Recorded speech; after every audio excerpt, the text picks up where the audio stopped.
Hello everyone, and welcome back to our channel, your front row seat to the unpredictable world of South African politics. If you thought the post-election landscape couldn't get more complicated, think again. Former President Jacob Zuma is about to deliver what might be one of the most closely watched political speeches of the year. This Friday, August 8, 2025, at 1400 hours, Zuma will speak from Cedarwoods of Sandton in Johannesburg, not as a retired statesman, but as president of the uMkhonto weSizwe party. And make no mistake, this isn't a retirement speech or a reflective fireside chat.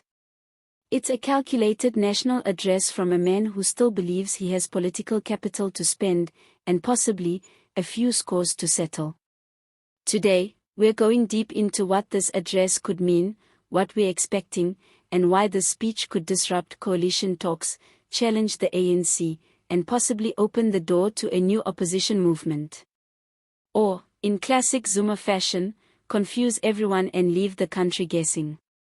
Let's break it down. Why this speech isn't just another Zuma rant. Zuma is many things, but politically irrelevant isn't one of them.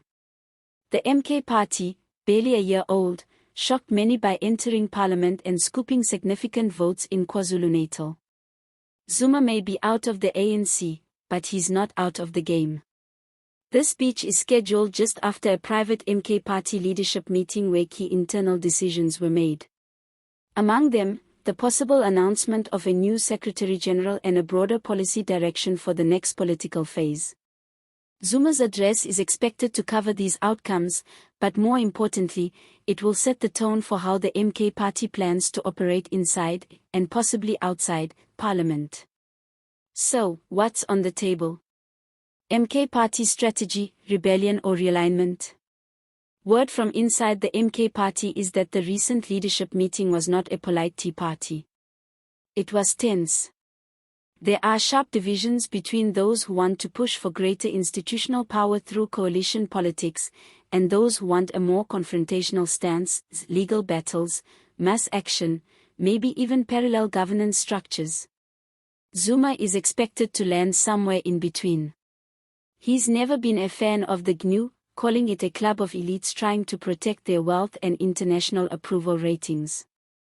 And while the ANC is busy drafting polite policy statements with the DA and IFP, the MK party is building a parallel narrative that frames them as the only revolutionary voice left. So when Zuma speaks, expect references to betrayal, liberation history, and the people's will. Whether you buy it or not, he knows how to push emotional buttons, and his core audience eats it up. What will Zuma actually say? Let's start with the obvious, the ANC will be his punching bag. He'll likely criticize the party leadership, especially Cyril Ramaphosa, for losing touch with the working class and handing the country to private interests. He may even take a jab at Fikile Mbalula and the NEC for failing to resolve internal crises or prevent the ANC's worst election showing in democratic history. He'll also try to present the MK party as a legitimate, grassroots alternative. Expect slogans about land, justice, traditional authority, and the poor. Possibly a few poetic detours, some biblical references, and at least one subtle reminder that Zuma never really left power, he merely changed his seat. There's speculation he might reveal plans to expand the MK party's presence in other provinces, or challenge recent court rulings that block some of their activities. Don't rule out a veiled threat toward the judiciary either. Zuma's been consistent in framing the courts as politically compromised. And then there's the question of alliances. Will Zuma work with other opposition parties? Zuma and Julius Malema have had their feuds and flirtations. While the EFF and MK party currently operate in separate lanes, there's increasing speculation that a soft alliance could form, especially if the GNU shows signs of cracking. Zuma might use this address to signal willingness to work with other so-called anti-establishment forces. Not in a formal coalition, but in a coordinated campaign of resistance, legal, political, and public. If that happens, it could redraw the map of opposition politics. The EFF brings the urban youth vote. The MK party brings traditional support and Zuma's personal brand. Add a few smaller regional players, and suddenly the GNU starts looking like a house built on shifting sand. What this means for the ANC. Cyril Ramaphosa, meanwhile, is likely watching this with clenched teeth. The ANC's coalition with the DA is already under strain, with Mbalula trying to enforce party discipline and silence growing criticism from RET loyalists. If Zuma uses this platform to appeal to disillusioned ANC voters, or worse, current ANC MPs, it could trigger deeper instability. There's already talk of ANC members in KwaZulu-Natal defecting to the MK party. A strong Zuma speech could speed that up. And if traditional leaders get behind it, the ANC might lose not just votes, but entire rural constituencies it once took for granted. And what about the public?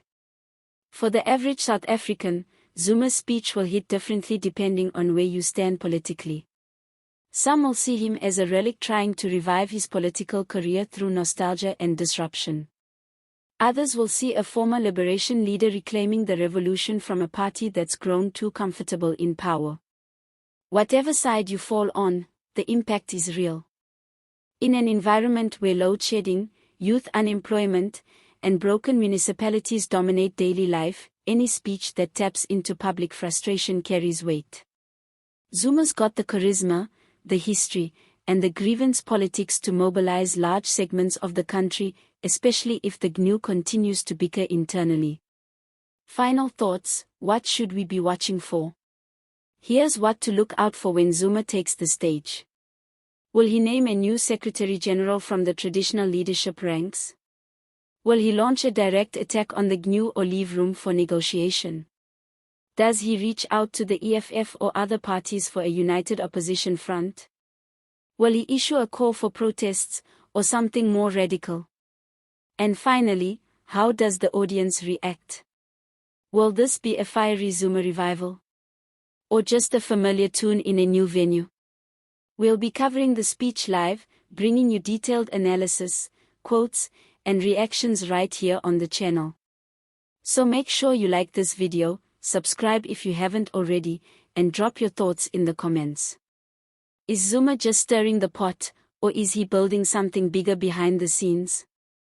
Thanks for watching, and as always, see you next time.